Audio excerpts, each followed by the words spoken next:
बड़ी खबर, लालू अक्टूबर में संभाल लेंगे पार्टी का कमान। नमस्कार, मैं प्रिया एक बार फिर से स्वागत करती हूं आपका भारत लाइव में। इस वक्त आप जुड़ चुके हैं भारत लाइव पे। जी हां, बड़ी खबर आ रही है आरजेडी से, जहां बताया जा रहा है कि पार्टी का कमान लालू अक्टूबर में संभाल लेंगे। लगातार आपने देखा होगा कि लालू की जो भागीदारी है बढ़ती ही जा रही है।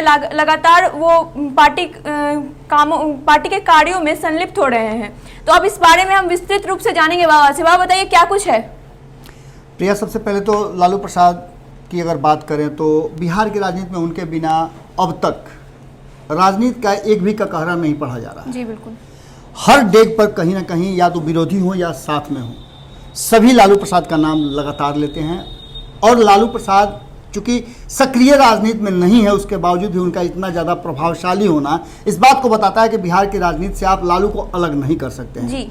वो इस तरह से मिक्स हो गए हैं जैसे आप लिट्टी बनाने के लिए, लिट्टी आप जानती हैं ना? जी बिल्कुल। लिट्टी बनाने के लिए जिस तरह से सत्तू में अलग अलग चीज़ें मिक्स की जाती हैं और वो मिल करके और आटा के साथ भीतर रहता है, लेकिन जब आप उसको तोड़िएगा तो सारे चीज़ एक दूसरे से इतना ज़्यादा मिले होते हैं कि आप उनको अलग नहीं कर सकते हैं। जैसे आपका तेल हुआ और भी जो भी व्यंजन बनाते हैं, उस तरह से लालू जो है बिहार की राजनीति में पूरी तरह से पैवस्त हो गए हैं। जी, लालू एक्टिव भी दिख रहे हैं। बिल्कुल। लालू प्रसाद चारा घोटाला के कई मामलों में, लगभग 4 से 5 मामलों में सजा याफ्ता है। कई मामले में उनकी सजा भी हो गई है और रांची के जेल में वो सजा काट रहे हैं, होटवार में। एक और बात है कि जिस जेल का उद्घाटन उन्होंने किया था उसी जेल में वो कैदी के रूप में रहे। खैर, ये बातें तो अलग है, लेकिन अस्वस्थ होने के कारण उन्हें रिम्स में भर्ती कराया गया था। अब कोरोना के चलते वो वहाँ के अधीक्षक जो हैं उनके आवास में, सरकारी आवास में वो रह रहे हैं। जी। उन पर कई तरह की बातें हुई कि दरबार लगा रहे हैं वगैरह वगैरह, लेकिन इन सब के बीच में उनके जमानत की अर्जी दाखिल की हुई थी। इसका हवाला दिया गया था कि आधी अवधि पूरा करने के बाद जमानत देने का प्रावधान है, ऐसा कि हमारे कानून में प्रावधान है। वकील जो बता रहे थे उसके अनुसार आधी अवधि पूरा होने के चलते और उनकी कई बीमारियों से ग्रस्त होने के चलते अन्यत्र इलाज कराने के कारण उन्हें जमानत देने की गुहार लगाई गई थी। जी। कल जैसा कि हमने बताया था कि लालू बाहर हो सकते हैं, लेकिन जब जोड़ घटाव किया गया दिन का तो 6 साल पूरा होने में 26 दिन बाकी था। जी।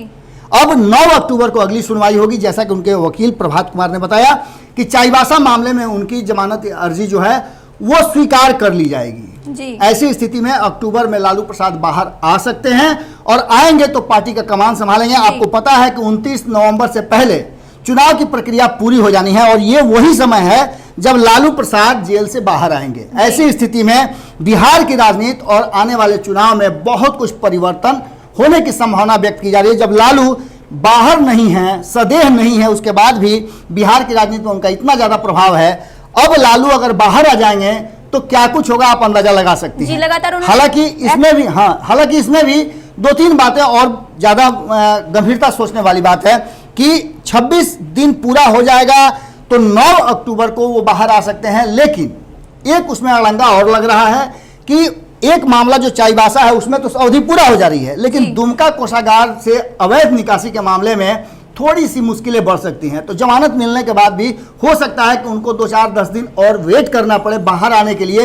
लेकिन अक्टूबर में, जैसा कि बताया जा रहा है उनके वकील के द्वारा और जो नियम कानून है उसके हवाले से जो हमारे तक जानकारी मिली है कि उसमें अक्टूबर के महीने में तेजस्वी यादव के कंधे पर लालू प्रसाद का हाथ होगा और ऐसी स्थिति में बिहार की राजनीति में एक बड़ा बवंडर, सुनामी, भूचाल जो आप कह लीजिए, वो लालू प्रसाद के आने के बाद होगा। और इसी की तैयारी में कहीं ना कहीं नीतीश कुमार भी लगे हुए हैं और भारतीय जनता पार्टी भी लगी हुई है। जी, तो आपने सुना कि अक्टूबर में सियासत में एक नया भूचाल या यूं कह लीजिए कि बवंडर आने वाला है। लालू प्रसाद यादव जेल से छूट के वापस सियासत में आ सकते हैं और इस बीच तेजस्वी यादव जो उनके सुपुत्र हैं उन पे उनका हाथ भी रह सकता है।